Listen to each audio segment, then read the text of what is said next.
Bem-vindo ao Direito em Ação, seu programa genial e irreverente do direito. Nós estamos iniciando agora 2025, nossa parceira Marcela vai falar com a gente sobre a expertise dela, que é a violência judicial. Né, Paulo?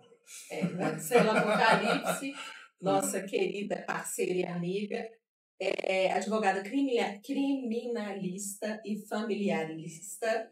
Nossa, minha dicção hoje está horrorosa. Advogada criminalista e familiarista e presidente da Comissão de Estudos de Violência Doméstica da ANACRIM.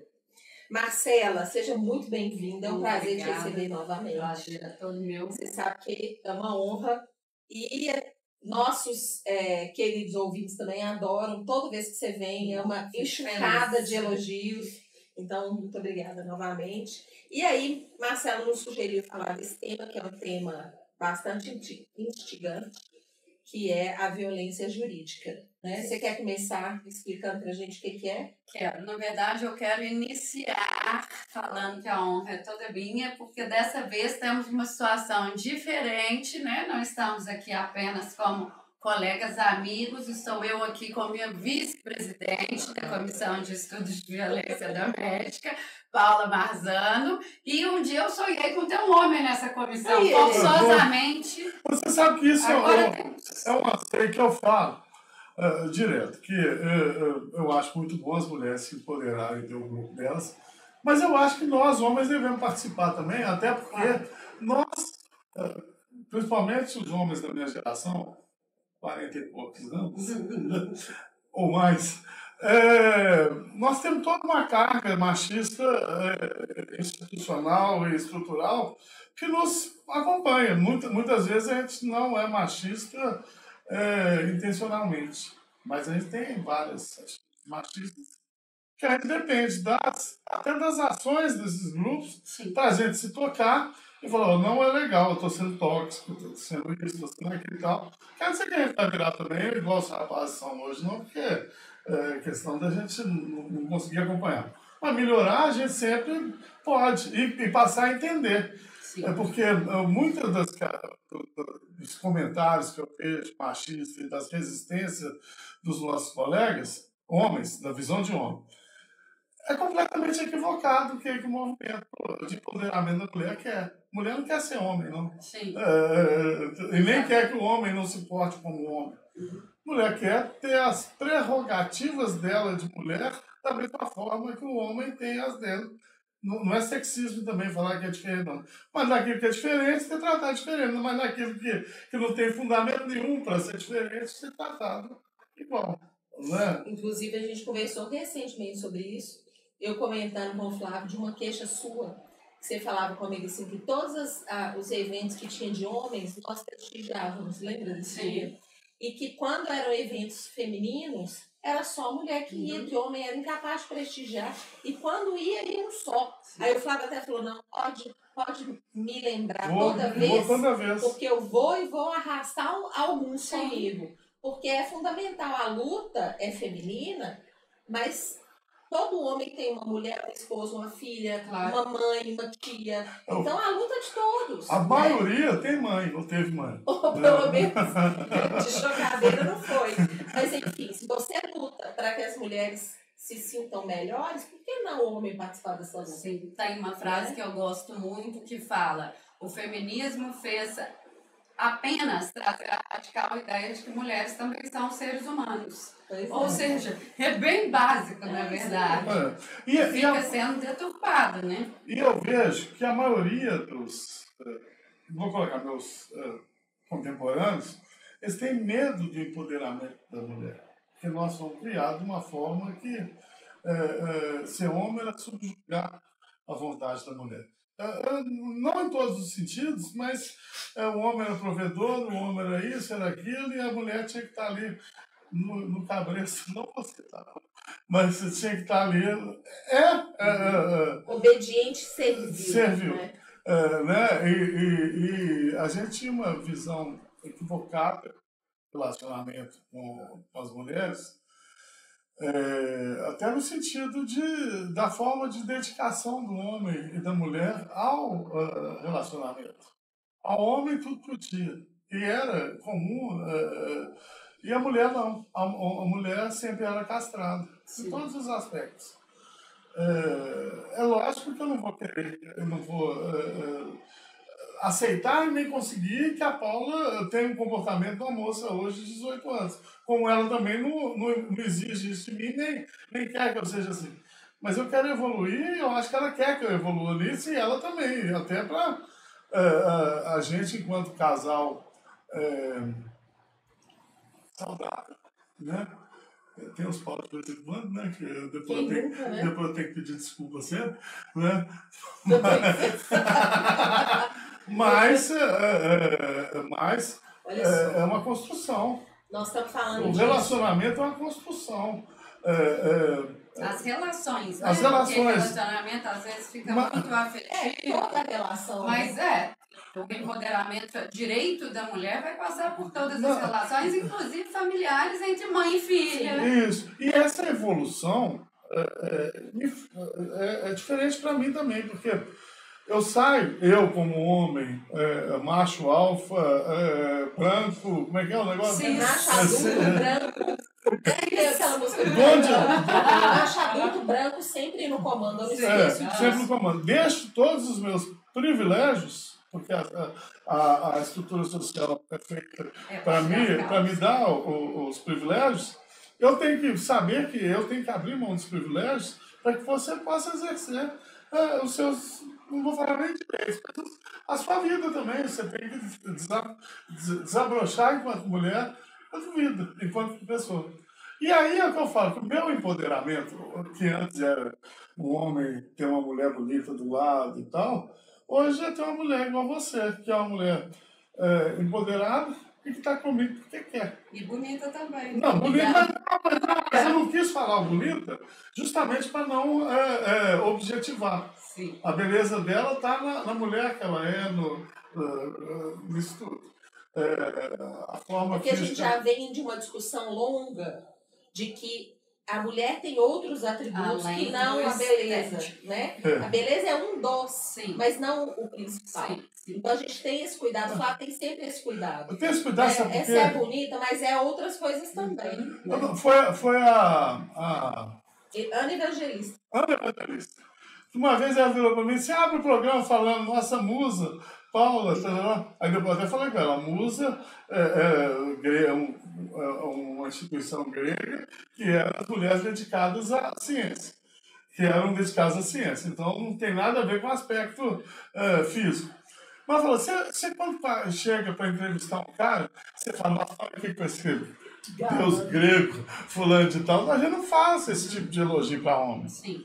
Então, para que eu vou te elogiar aqui enquanto forma física e tal, se eu for aqui para fazer entrevista com você enquanto advogado?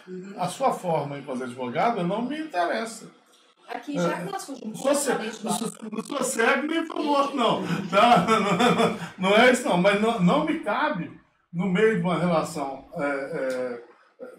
de advogado, eu ficar reparando em como você está fisicamente, se você está em dia ou não. Isso não é da minha conta, eu não tenho que chamar isso a atenção. Não é que eu queira ser sério, não. Eu acho o seguinte, nós saímos do assunto, mas eu acho que é pertinente. Davi, se for o caso, você corta e faz dois. O que você achou daquela história daquela advogada, representante, né, de uma classe toda, falar da roupa que a gente deve ou não deve vestir no carnaval? Já que nós estamos falando disso. Já que estamos nesse assunto também de que, óbvio, vivemos numa sociedade patriarcal, somos todos machistas, o processo de desconstrução é para todos nós, mulheres, homens, jovens, mais antigos, tradicionais e etc. Eu gosto nas palestras, inclusive, de ressaltar, porque às vezes a gente não sabe, ou esquece, né? Dias ou datas comemorativas que todo mundo acha muito usual, Dia da Mulher, ou Março, Mês da Mulher. Isso foi instituído pela ONU em 1975. Então não é uma coisa antiga. Não. Pasmem, o Agosto Lilás, né, que eu tanto falo, que me deixa maluca, porque é o mês de conscientização da violência doméstica, foi instituído pelo Congresso Nacional em 2022. E nós temos uma Maria da Penha desde 2006. Então, assim, são passos lentos para todos nós, inclusive para as instituições. Então, claro, a gente tem que ter essa tolerância, acho, mas também temos que levar em consideração papéis que as pessoas ocupam. A partir do momento, uma fala irresponsável ou inoportuna de uma pessoa que não exerce um papel de liderança, de influência para o direito das mulheres é uma coisa. Você pegar alguém que, em tese, está representando uma classe, no caso, estaria nos representando, inclusive, não me sinto representada com falas do tipo que, para resolver o problema do assédio das mulheres no carnaval, elas deveriam beber menos e vestir menos pouca roupa, ou seja, estarem mais vestidas. Isso não me representa. Então, eu acho uma fala, se existiu mesmo, né, delicada. É isso que eu ia esclarecer. Isso que nós estamos falando foi um fato que aconteceu 2 ou 3 dias atrás, mas que a gente não ouviu o áudio, nem assistiu a palestra. A gente está... foram informações que foram passadas de umas para as outras, surgiram notícias e etc. E há quem diga, inclusive, que é fake news. Mas aproveitando o ensejo, eu achei importante a gente trazer isso aqui, porque o carnaval está aí, né? E mais uma coisa que eu queria complementar é o seguinte, tudo bem, nós somos advogadas e acho que a gente dorme e acorda sendo advogada. Mas o fato da gente ser advogada não tira de nós o espírito de alegria, de diversão, do carnaval. De nenhuma profissional, né? Não, e nós... Na medicina, se não me engano, eles iniciaram um movimento no Instagram uns anos atrás, que foi até o que me incentivou a abrir o meu perfil no Instagram, porque antes eu tinha muito receio de misturar minha vida pessoal com profissional, por eu ser jovem, por eu ser uma mulher que chama atenção, isso iria tirar minha credibilidade. Ao mesmo tempo, eu não queria também deixar a minha rede social só para o profissional. Eu quero também socializar na rede social, então, eventualmente, eu vou estar no meu momento de lazer, eu vou beber álcool, eu vou estar com uma roupa que não é tão composta.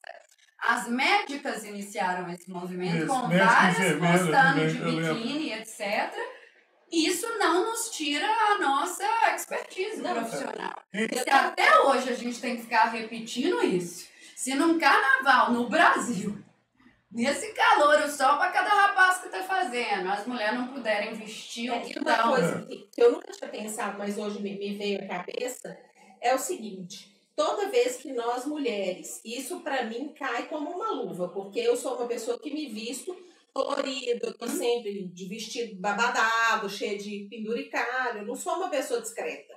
Mas quando eu vou em ambientes que eu sou advogada, eu me visto como um homem.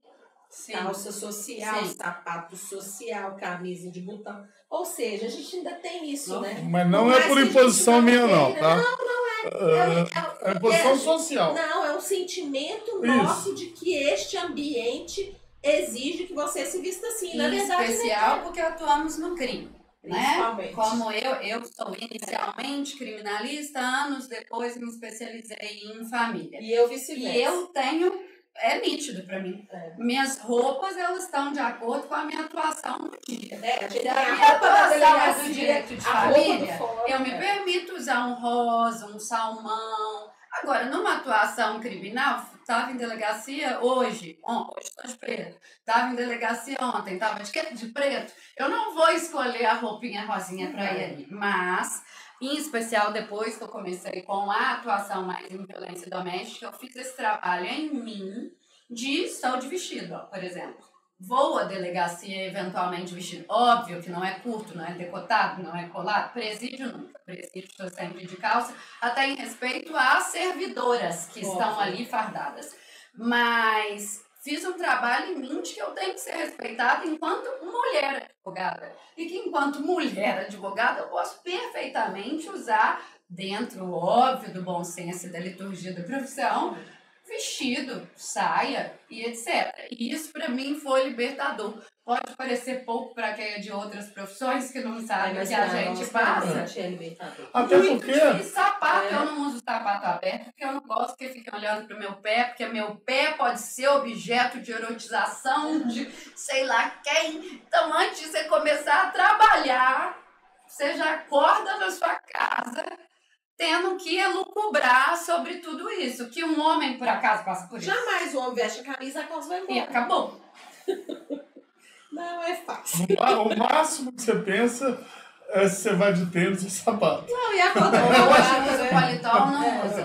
Não, paletó tá sempre aqui, pendurado, na hora que precisa, você põe. Sim. Tá entendendo? Mas é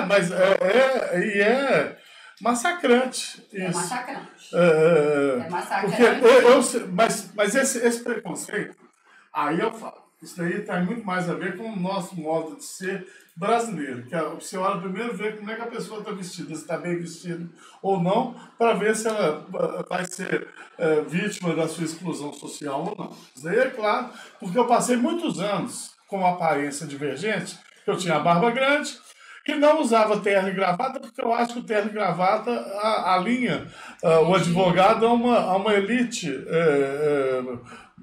social que eu não gosto de me alinhar com ela. E você tinha cabelão? Eu tinha cabelão também. Então, meu visual...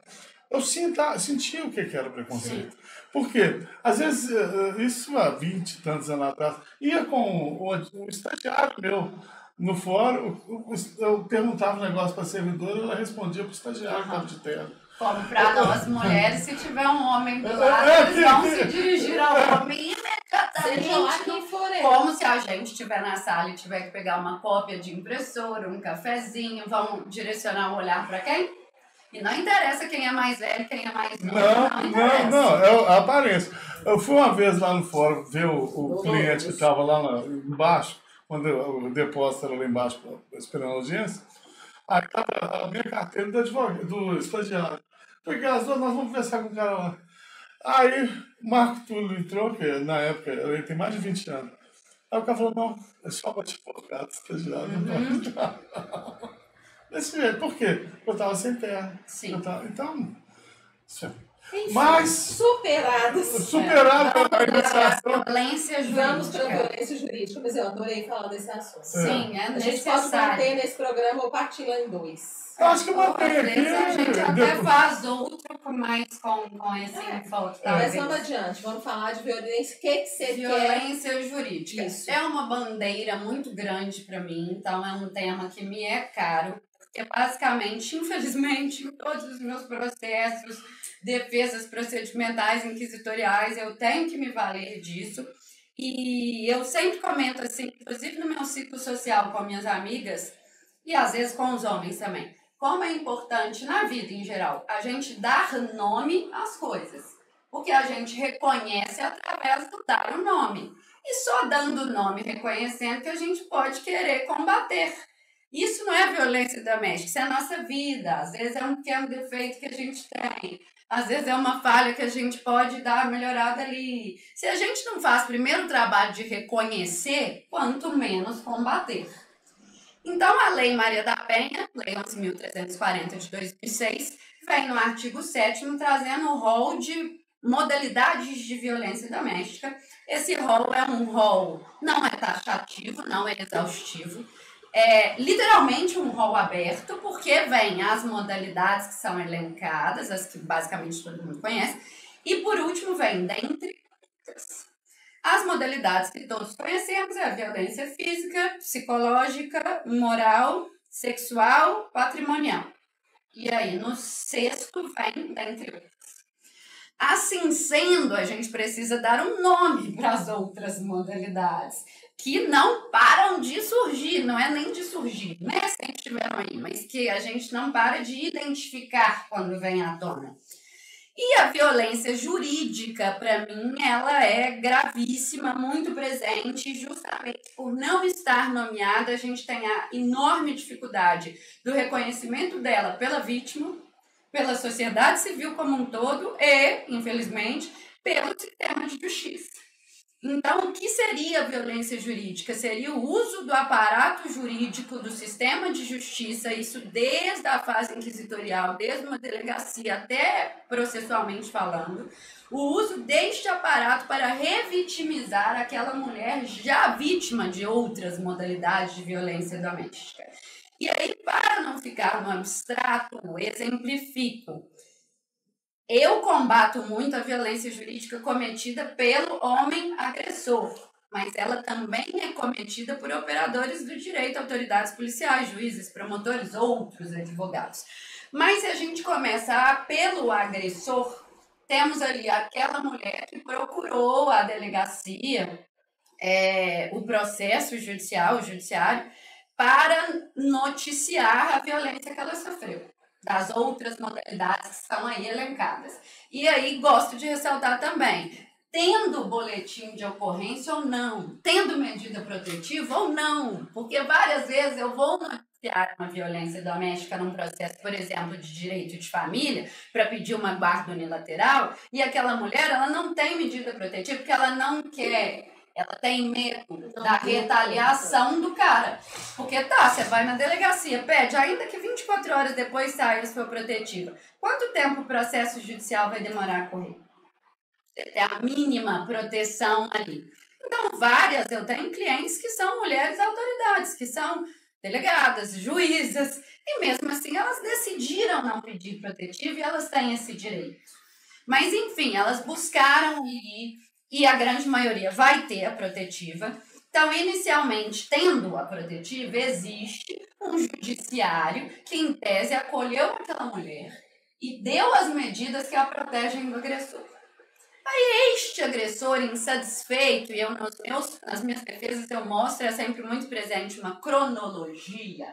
Ele se vale do direito de ação, que é o de acionar a justiça, ou acionar a atividade policial, para ter a sua vingança contra aquela mulher que ou pediu a protetiva ou alegou violência doméstica no processo. Então, se a gente olhar as datas, ela conseguiu a protetiva, ela conseguiu o divórcio, ela conseguiu a guarda unilateral provisória ou então definitiva de um filho, ela conseguiu um aumento de pensão ou fixou uma pensão. Imediatamente depois, esse agressor também, esse agressor, o que ele faz? Ele toma uma medida em tese legítima, porque ele estaria exercendo seu direito constitucional de ação de buscar o Estado, e aí ele lavra um boletim de ocorrência contra aquela mulher. Uma queixa-crime por um suposto delito contra a honra dele. Ou tenta tirar a guarda do filho. Uma ação já no direito de família de alienação parental. Revisional de alimentos. Revisional de alimentos, batata.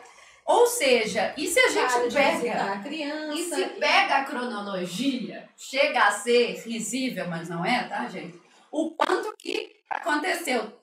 A mulher teve aquela, aspas, vitória. Num dia, 2 dias depois, uma semana, no máximo, o cara toma providência. E o que isso redunda para a mulher? Ela vai ser vitimizada novamente. Mas isso vai redundar em outras modalidades de violência doméstica, que são a psicológica, a moral.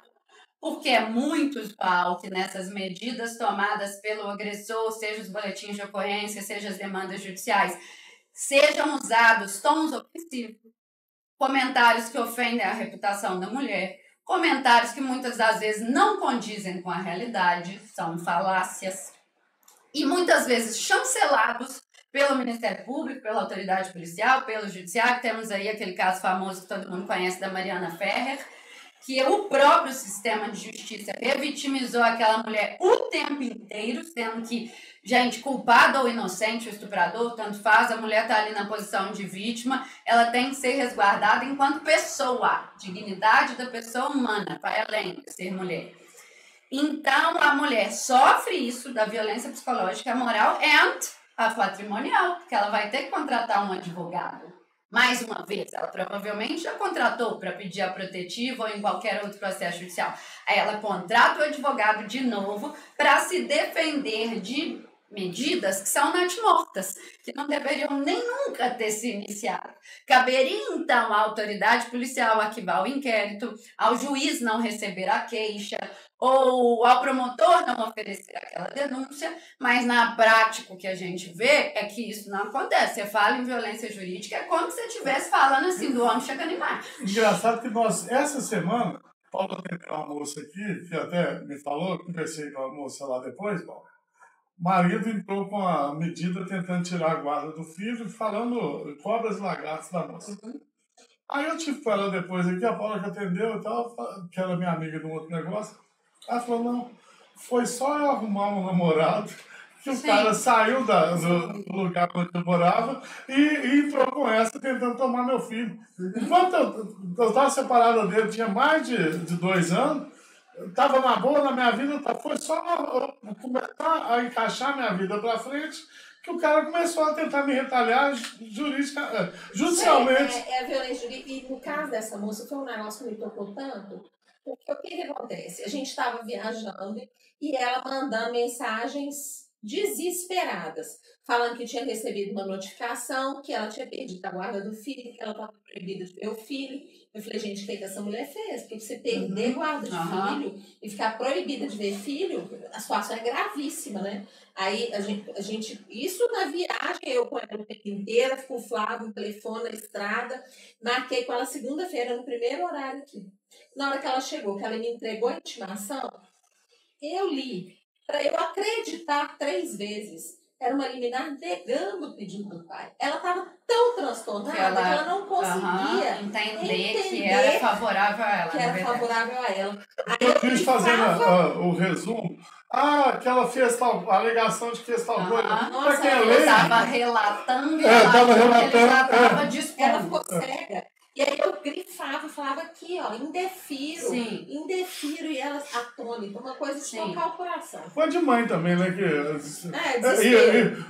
Os homens aproveitam.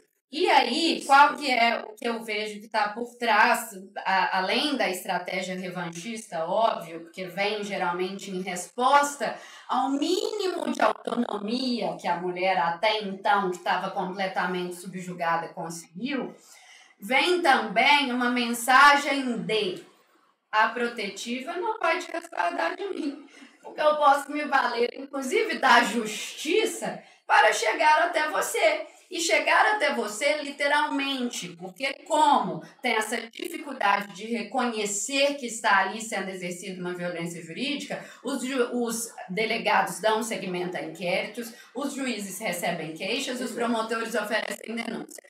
Todas as vezes, eu peticiono, eu já fiz habeas corpus para arquivar, para trancar, para tudo, e a resposta é sempre assim, não, mas por que preocupar? Não tem nem processo ainda antes da audiência preliminar, a gente tem um procedimento. Nisso, o que acontece? É designada a audiência preliminar. É tudo que aquele cara quer. Uma ocasião para ele ficar novamente face to face com a mulher. O que ele mostra para ela? Sua protetiva não serviu de nada. Diz que um juiz diz que eu não posso ter contato com você. O outro juiz está marcando uma audiência para a gente ficar no mesmo espaço. Porque sim, geralmente essa audiência é presencial. E eu também tenho que quebrar muito o pau para conseguir audiência online ou então híbrida. Quem quiser vai no presencial, quem quiser vai no online, mas ameniza, mas não resolve o problema. As clientes estão sempre em pânico, mesmo na online. Às vezes, simplesmente a cara do agressor numa tela, que ela não está querendo ver aquele homem, já não vai trazer a verdade real à baila, ela não vai dar o depoimento que daria se não fosse aquilo. E um aparato jurídico inteiro perpetrando essa violência, porque isso é um relatório do CNJ sobre o Poder Judiciário e a violência doméstica. O próprio CNJ reconhece que não temos no Brasil a estrutura adequada. Então, você marca a audiência com aquela mulher, não tem a sala para ela ficar separada do agressor, vai ficar todo mundo no mesmo corredor do fórum. Se tem criança envolvida, não tem a sala para aquela criança ficar enquanto audiência. Geralmente, não vão questionar a mulher se ela tem algum problema em prestar declarações na frente do seu agressor, se teria que tirá-lo da sala, e por aí vai. Então, assim, é realmente algo muito grave, para mim é algo muito escancarado, mas infelizmente na prática é como se fosse inexistente. Você falou, Marcelo, da questão da falta de estrutura do judiciário, me lembra muito, e principalmente na área de família, que se você estuda a teoria do conflito, na área de família é muito bem aplicável a isso. Se fosse tributário, tal, era outra coisa. Mas todo conflito objetivo, né? Eu estou disputando a guarda, estou disputando isso, então é gerado um conflito subjetivo, de egos, né? Então, o que é? Se você permite que o agressor ele insufle seu ego através de uma medida judicial, ou mesmo da participação na audiência, que ele vai, às vezes, caluniar a parte oposta, mesmo que depois ele sofra... Não agredi-la fisicamente também. Né? Mas, às vezes, a postura dele, ele já sabe que é a postura que ele vai intimidar a mulher. E aí não é vitimizando a mulher, não. É a estrutura hormonal do homem, que está ali pro embate, está ali com a testosterona para matar ou morrer, e a mulher que não. Lembrando que, quando eu peço, mostra todo o contexto de violência doméstica, é esse o papel do advogado. É desde o momento que você atende aquela pessoa, você vai escutar a história inteira e cabe a você identificar se tem um contexto de violência doméstica. Porque saiu na pesquisa veiculada ano passado, né, no Anuário Brasileiro de Segurança Pública, 24% das mulheres brasileiras desconheceram a Lei Maria da Penha. 24%. Então, as pessoas vêm ser atendidas por nós, várias vezes aquela mulher nem sabe que ela é vítima de violência doméstica. E aí, você, advogado, não vai poder alegar violência jurídica se não for você a identificar que esse contexto ele existe. E esse contexto tem dois aspectos. Tem o aspecto técnico, que ela não sabe o que é os conceitos de violência doméstica, e tem o aspecto pessoal, que a violência doméstica é um ciclo. Sim. E a pessoa vai entrando naquele ciclo e vai adoecendo, e vai perdendo a percepção do tanto que ela está sendo agredida. Isso é uma coisa que quem já acolheu mulher vítima de violência sabe. Às vezes a mulher sofre uma violência física, aí ela acorda para sofrer violência. Mas quando ela senta e começa a conversar, às vezes ela cai a ficha que ela já era vítima de agressões. Pesquisa do Data Senado afeta 2023. A cada 10 mulheres entrevistadas, se já haviam sido vítimas de violência doméstica, que disseram que não, a partir do momento que os entrevistadores dão exemplos do cotidiano do que poderia ser violência doméstica, dessas 10, 3 se retratam e falam, não, então eu fui vítima sim. Então, cabe ao advogado conduzir essa narrativa também ao ponto de extrair, eventualmente, sim, gente, tem que se oferecer para ler histórico de mensagem de WhatsApp, para ler e-mails, e ser você, advogado ou advogada, a identificar aquilo, certo? Aí eu vou fazer igual aquele que fala, como é que é? Posso falar? Tem um meme disso. Nós homens, aí eu vou fazer. Nós homens também, muitas vezes, nós não temos a dimensão de que nós estamos agindo de forma agressiva com a mulher. Não é, mas o que acontece? Não, mas do que a gente está falando aqui, os homens têm noção, sim. Para a gente não desviar do tema. O tema é violência jurídica. Contrata um advogado e vai iniciar procedimentos contra a mulher, que ele sabe que são descabidos, ele tem ciência de que ele está perpetuando uma violência. O advogado ele quer fazer. O advogado que está se sujeitando a fazer aquilo também. Claro. Por que eu estou falando isso? Eu tenho mais de um caso aqui, eu acho que meus clientes vão até saberem que é por elas que eu estou dizendo isso, de situações, tem diversas situações, mas uma específica que o agressor é advogado. Sim. Então, a situação piora mais ainda. Por quê? Porque a pessoa, vamos supor, hipoteticamente, nós temos uma ação de alimentos, discutindo se vai pagar 1.000 ou 2.000. Aquela coisa básica, alimentos puros e simples. Ação de alimentos, para quem não sabe, você tem que discutir necessidade e possibilidade. Necessidade de quem vai receber, possibilidade de quem vai pagar. Ponto final é matemática. É matemática. E aí, o que os agressores, que no meu entendimento seria uma violência jurídica, eles começam a enfiar naquele processo tudo e mais um pouco. Sim. Então, enfim, a vida sexual da mulher, o lazer que ela tem. No boteco, não sei o quê. Foto da mulher pulando carnaval.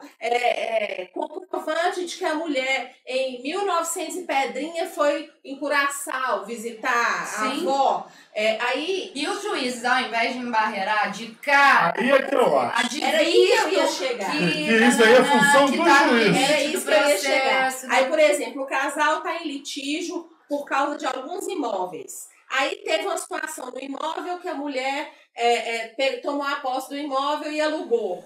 Aí ele pega o contrato de aluguel do imóvel, mais a foto da mulher com chaveiro e junta a lavação de alimentos. Sim. Isso pra mim é violência jurídica também. Posso estar enganado. Até a forma que você manipula a prova. Não, e outra, você perde a prova.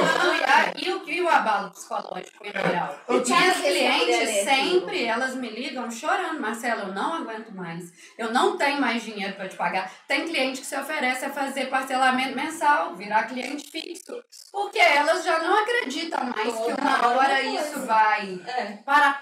E às vezes chega uma intimação, que é uma intimação boa, nós estamos esperando alguma decisão, elas já ligam chorando. O oficial de justiça. Quando a gente vai ver, era algo que a gente efetivamente estava querendo. A mulher que concedeu. Mas gera um trauma, né? Mas eu conheci advogado, por exemplo, pedia perícia psiquiátrica na ex-esposa. Só de sacanagem, sabia que não tinha. É porque todo mundo tem aquele estigma de ser louco. Sim, histérica. Né? E aí o cara põe uma dessa, porque é uma agressão também isso. Sim, claro. Você vai pedir um laudo meu. Posso até ir lá fazer e tal, mas eu vou me constranger. Não, aquelas alegações, bebe demais, ou usuária de drogas, ou não tem um psicológico rígido para exercer a guarda da criança. Até o dia que estava casada tinha, né? Tinha toda plena Tem uma juíza aqui que eu não vou contar qual que é, mas a vara dela tá entre 4 e 7. Toda vez que eu aperto ela querendo uma sentença, ela me marca audiência de conciliação. Sim, eu já outra coisa que eu sou contra. Quantos citos audiência de conciliação? Eu falo que tem que fazer, não é necessário fazer audiência de conciliação, não tem acordo, não tem. Pra mim, eu já meto ali o contexto de violência doméstica e falo, não vai. Isso é uma coisa que já devia, aliás, já estivemos na Assembleia para isso, é uma coisa que tem que pressionar para parar de existir. Audiência de conciliação, mediação em contexto de violência doméstica. Não tem sentido. Não faz sentido e é revitimizar a mulher. Porque muitas das vezes nem vai ter instrução, às vezes não vai colher prova oral nenhuma. Não. Ou seja, as partes nunca estariam uma em frente à outra. Isso pra e aí você já começa com a tal da audiência de mediação. É juiz e Ministério Público que não quer bater o martelo. Não, ele não quer o trabalho da sentença. Não, então o que ele faz? Ele marca a audiência de conciliação para ele ameaçar bem a parte do tipo assim, é melhor você aceitar isso aqui porque minha decisão vai ser pior, que é isso que a gente escuta. E aí ele se livra de uma sentença. Tanto faz se tem violência doméstica. Acordo pressupõe concessões múltiplas. Exatamente. Quando uma parte aceita o que a outra manda, se chama submissão. E, gente, diálogo também, né? É a mesma coisa da guarda compartilhada. Como que compartilha uma guarda se entre os genitores não tem diálogo? Não tem consenso na ausência de diálogo. Logo, não tem. E quando tem medida protetiva, os dois não podem conversar. Também não pode ter guarda compartilhada. Pra mim é básico, né? Mas a lei é só do ano passado. Então dá. Não, a lei, mas é do ano passado, mas o povo já está discutindo isso, tá? Não, e outra coisa, eu tenho, todas as minhas causas eu alego isso. Se não tem a protetiva, o juiz não dá. Sendo que a lei é muito clara, bastam indícios de contexto de violência doméstica. A lei não fala, tem que ter medida protetiva para a guarda ser unilateral. E aí eu vou te provocar o seguinte, e a violência jurídica, que é a denunciação caluniosa por parte da vítima? Que isso é um fetiche também. Mas aí a denunciação caluniosa por parte da vítima, a vítima sendo autora, nós não estamos falando de Maria da Penha. Não. Não se enquadra, não é modalidade de violência jurídica. A suposta... Fiz falar o seguinte, a suposta vítima vai lá e fala, eu estou sendo vítima de violência doméstica sem efetivamente estar sendo. Aí cabe ao homem tomar as medidas dele. Esse é um... E várias vezes eu advogo para esses homens. Esse é o problema, que às vezes é difícil de reverter. E às vezes, por exemplo, tem um cliente da Paula que o apartamento ele já tinha... Porque você está achando que isso seria uma violência jurídica? Mas a violência jurídica está no contexto da Lei Maria da Penha. A Lei Maria da Penha... Pois eu enxergo a violência jurídica como uma das formas de outra violência jurídica, que é o lawfare. Mas aí não vem ao caso, porque já é difícil a gente chegar a fazer os outros entenderem a existência de violência jurídica enquanto modalidade de Maria da Penha. Se a gente deturpar para outra coisa, aí vai ficar impossível. Tá até lá, mas que os fundamentos são mesmos. Utilizar o judiciário para você causar dano a alguém. Que aí seria o abuso do exercício do direito. Do enfoque da violência doméstica. Beleza. No violência doméstica, o que eu bato muito na tecla é que o direito de ação que todos nós temos, ou seja, óbvio que tem homens que vão entrar com demandas em face das mulheres, são demandas válidas, que têm justa causa, que têm interesse de agir, claro que existe. Mas muitos vão entrar sem ter estes requisitos para o segmento de uma demanda. Então, o direito de ação não pode ser salvo-conduto para um abuso de direito. Outra coisa. E aí caberia às autoridades fazerem essa avaliação da mesma forma que tem que receber denúncia ou queixa sempre. E aí eu falo para advogados e advogadas de pessoas que estão sendo, respondendo processo por violência doméstica, vamos dizer assim, os autores, processo de medida protetiva não é processo de conhecimento. Você não tem que ficar fazendo contestação, colando prova, rolando testemunha, não é isso não. Quando você pega um processo de medida protetiva, você tem a medida protetiva, da medida protetiva cabe o recurso, e isso aí acabou. A discussão daquilo será feita num processo criminal que será distribuído depois. E que ressaltemos, também não é essencial. Essa ideia já caiu por terra, de que medida protetiva seria uma cautelar, no sentido que depende de um processo principal e que então, se não existisse o principal, não tem mais por que a Maria da Penha persistir. E lembrando também que condutas que são abarcadas pela Lei Maria da Penha não têm que ser necessariamente criminosas. Não.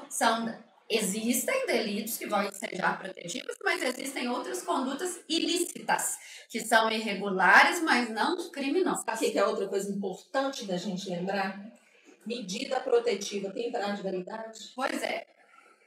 E aí é outra violência jurídica, Porque para mim é absurdo, e existe muito, juízes que estabelecem 2 protetivas por 6 meses, por 90 dias, por etc., sendo que hoje em dia também já isso é uníssono, que para revogar a protetiva tem que ouvir a vítima. Então, em tese, não adianta você pôr um prazo, porque você colocou o prazo e aí você teria que ouvir a vítima, se ela disser que ainda se sente ameaçada, a protetiva tem que persistir. O fato dela estar arquivada não quer dizer que ela está extinta. Sim. Porque quando a medida protetiva é concedida e não há um recurso, o juiz arquiva ela. Mas não é porque acabou, não. É porque não precisa ficar tramitando. Não é porque arquivou, porque eu tenho muito essa dúvida, que as pessoas demandam isso muito. Não, mas ela está arquivada, então acabou. Arquivada não é revogada. Para revogar, tem que desarquiva aquele processo. Eu advogo para vários homens, aliás, em revogação de protetivas. Você tem que revogar, desarquivar o processo e protocolar um pedido de revogação. E aí sim, um pedido de revogação, na maior parte das vezes, vai trazer o decurso do tempo como uma motivação, mas não o decurso do tempo por si só. O decurso do tempo demonstrando que não há mais necessidade para que persista a protetiva, no sentido de, decorridos X meses, X anos, a vítima não deu notícia de outra situação que teria configurado violência, ou não deu notícia de um descumprimento. Porque assim, a protetiva não tem prazo definido, mas também não tem que ser eterna. Não. Por óbvio, então, porque é um cerceamento de liberdade. Você é homem com medida protetiva arquivada. Se você praticar o ato, você está em flagrante descumprimento. Claro. Passível de prisão. Sim, enquanto não for... Para ficar claro. O juiz arquiva aquilo, o homem acha que acabou, que está liberado. Pode atazanar ela de novo. Será que acha, né? Ah, não sei, né? Não, Mas eu aí acho que tem a intenção de achar também, né? Será que o às advogado vezes- instrui? às vezes acha, né? O que é achar? Mas seja lá o que for, tem que ficar muito claro que demanda um procedimento, que ela Sim. pode até ser E outra, revogada. via de regra, vão marcar ainda um estudo psicossocial, vai ouvir a mulher, vai ouvir o cara. Um pedido de revogação, às vezes, ele é muito mais complexo do que a concessão da protetiva. Exatamente. Porque no pedido de revogação, sim, nós temos que trazer elementos que comprovem que aquela medida não precisa mais se estender no tempo. Agora, eu vejo as duas coisas com muito receio, tanto o prazo determinado, que me irrita profundamente quando eu leio assim, 6 meses. Às vezes esses 6 meses vai ser o auge ali do processo de divórcio que está correndo.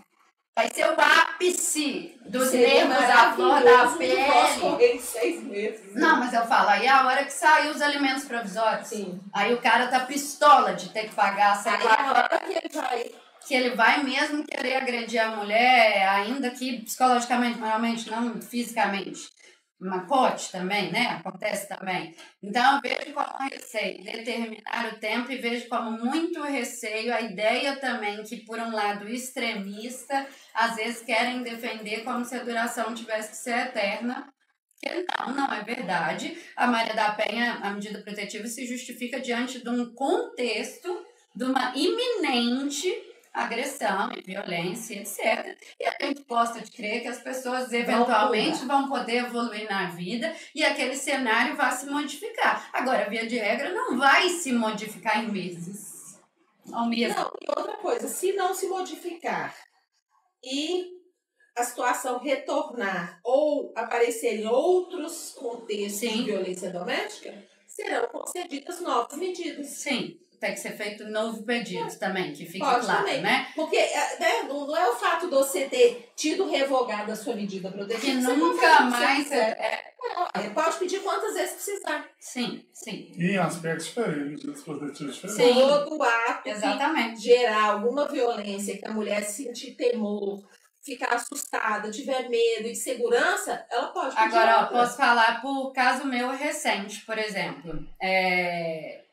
Acho que em 2016, a mulher pediu a protetiva. E aí, no boletim de ocorrência que ela pede a protetiva, ela narra que foi vítima de lesão corporal. Nós estamos em 2025. Em 2024, o Ministério Público ofereceu a denúncia por lesão corporal. As medidas protetivas estão vigentes. Sim. Imagina se não tivessem. É um momento que o cara chegou no auge do ódio dele. Porque agora ele não está respondendo a um processo civil de família, ele não está pagando uma pensão que ele não gostaria, ele está sendo criminalmente acusado de um crime violento. Então, se essa protetiva não está ali, o que seria dessa mulher nesse momento?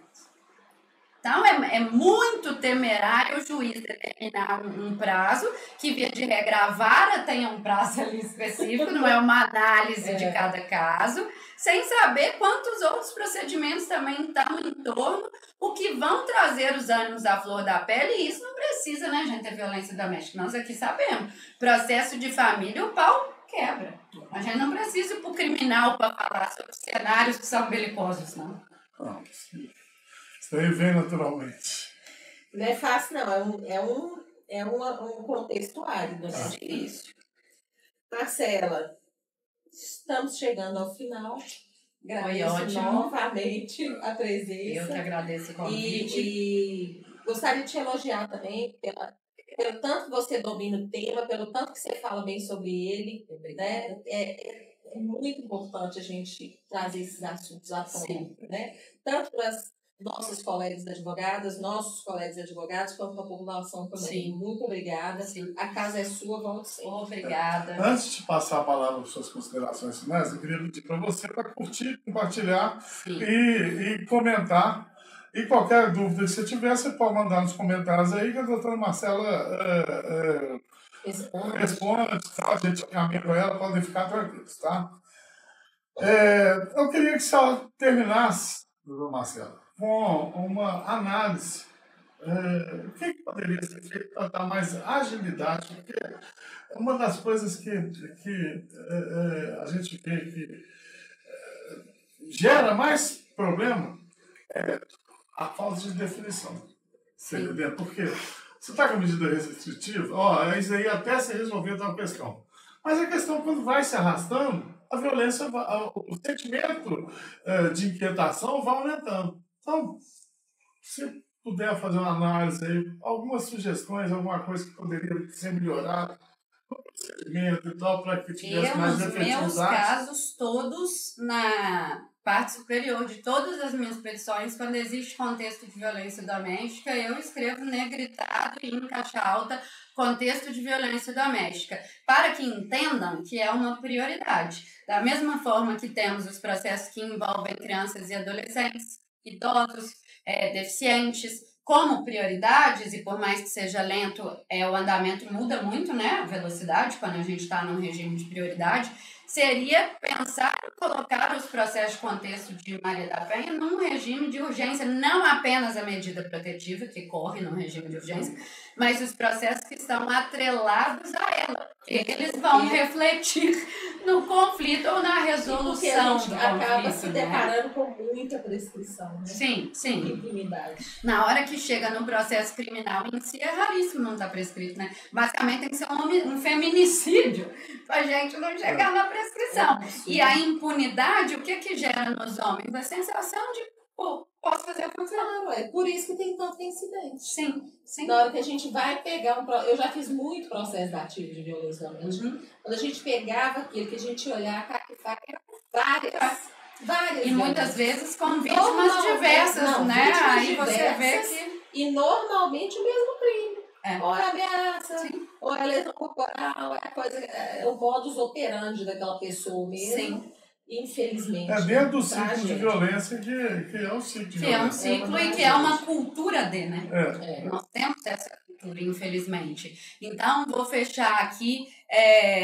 Eu gosto sempre de trazer dados, porque eu sou muito acusada de mimizenta, ou na minha vida pessoal, lá vem ela com o dedo em riste. E sim, eu já virei um pouco essa pessoa, não tem muito como, quando a gente ganha consciência de uma coisa, é muito difícil viver como se não fosse esse o contexto, e se não fosse um contexto que é tão agressivo, muito embora tantas vezes tão velado, para que a gente seja histérica se denunciar alguma coisa ali. Mas, enfim, o Anuário Brasileiro de Segurança Pública de 2024, ainda não saiu de 2025, costuma sair em julho, né, próximo do agosto lilás, traz dados muito alarmantes, que por dia nós temos 3 feminicídios, 18% desses feminicídios são perpetrados na frente dos filhos daquela mulher. Mais de 80%, 90% dos agressores, né, dos autores de feminicídio são homens, 84%, se não me engano, são companheiros. Se você soma aí ex-companheiros ou outros parentes, você chega a mais de 90%. Então, a violência está em casa. De todos esses feminicídios, 80% dessas vítimas nunca havia denunciado o seu agressor. Por isso, aí as campanhas que trazem também a frase "o silêncio mata", parece que é besteira, mas 80% é um número gigante. E não, a violência doméstica naquele contexto não começou na hora do feminicídio. Com certeza teve muita ofensa, muita gritaria, muitas outras agressões até chegar ali, porque a violência doméstica é uma escalada. São 2 ligações, se não me engano, por minuto para o 190. São 6 mulheres estupradas por hora no Brasil. E dessas 6 mulheres, 64% são meninas já até 13 anos. Esses estupros também, em mais de 80% dos casos, são cometidos por pessoas que estão no convívio doméstico. Daí a violência doméstica, não são... Porque senão virar tudo é violência doméstica. Não é que tudo é violência doméstica, mas quando a gente analisa essa criminalidade, infelizmente, ela é muito, sim, doméstica, que também depois a gente teria que clarear isso. Não quer dizer só debaixo do mesmo teto, quer dizer também com relações íntimas de afeto, quer dizer, às vezes, com relacionamentos que já passaram, mas que existiram. Enfim, genericamente falando, é um contexto genérico.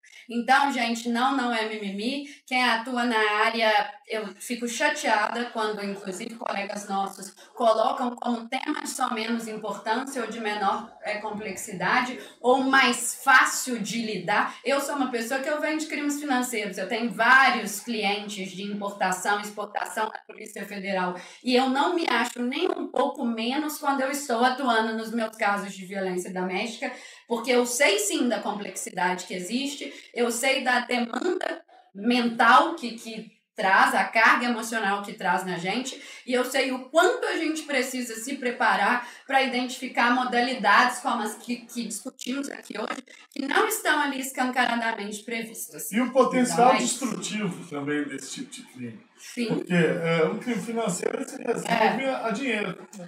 Bem ou mal. Esse não se acaba com a vida das pessoas. A gente lida com a dor. Sim, lembrando os órfãos do feminicídio aí, porque um pai que mata uma mãe, a mãe está morta, o pai está preso, e o que vai ser dessa criança que muitas vezes vai entrar num ciclo de ser agredida ou por outro parente, ou se ela entra no sistema de serviço social, ou às vezes fica mais vulnerabilizada para esses estupros, porque são números muito alarmantes. Então, para mim, está muito claro que a gente não está dando a devida atenção ao contexto em que a gente vive. Porque não é chamar isso o fenômeno da violência doméstica. Essa é a sociedade patriarcal da qual todos nós fazemos parte. Então, como já dizia Maria da Penha, é urgente educar para não violentar. É isso. Obrigada. Doutora Marcela, parabéns. Obrigada. Obrigado.